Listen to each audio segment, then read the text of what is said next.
At some point, the effortlessness started taking too much effort, and that's when the clean girl aesthetic stopped making sense. The clean girl, it girl, that girl is the one who seemingly has their life together. They emulate discipline, motivation, and productivity. They eat good, look good, and always feel good. This is described to be achieved with a regimented routine balancing the gym, Pilates, yoga, soup, salads, and smoothies, all while wearing aloe, Lulu, or the latest trend.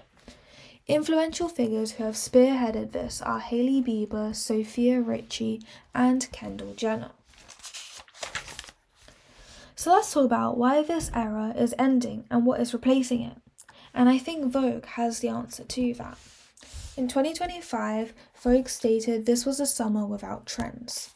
The singular concept of fashion trends is diminishing due to consumer fatigue, with rapid microtrends being thrown at us since the beginning of time.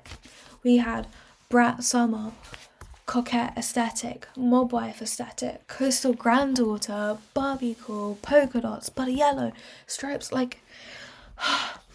This hypersaturation is just overwhelming and off-putting, and these literal guides on what to wear, what to eat, this sense of control and structure is just suffocating, especially in a world which were already characterized by AI and bots, 9-to-5s, the suburban lifestyle. The last thing we need to be is told what to do with our personal lives and how to act. So this brings me on to the question on how did we get here? And for that, I think we need to mention COVID and lockdown. The clean girl aesthetic made sense when life was paused. So the reason why I'm making this link is that the OG clean girl trend was manufactured from a time of uncertainty. And objectively looking at this trend, it looks quite clinical, sterile, and polished, with that collective focus on getting better, eating good, looking good, and feeling good. But I feel like health has always been subjective. You can eat as much as you want, work out as much as you want, but no two bodies are going to look the same. For example, the typical fruit debacle. An apple could look super healthy. It's got fruits, it's unprocessed, high in fiber, but others will argue that it's not organic, it has sugar, and it's got carbs.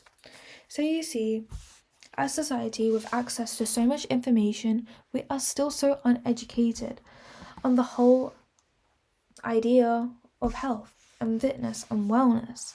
Therefore, I think at a time like that, regimen routines was maybe what we needed. But let's talk about why this era is ending now. I like to say 5 to 6 years later, the era is different. I feel like people are chasing vibes and individuality rather than crowding around the same trend. Yes, don't get me wrong, the gym, food, and wellness all still exist, but it's just not branded as what it was before. I think that now we have some life experience and personal growth. Our tastes and preferences have changed from the mainstream. And also in practical sense, we lack the time we had before to be so chronically online from lockdown.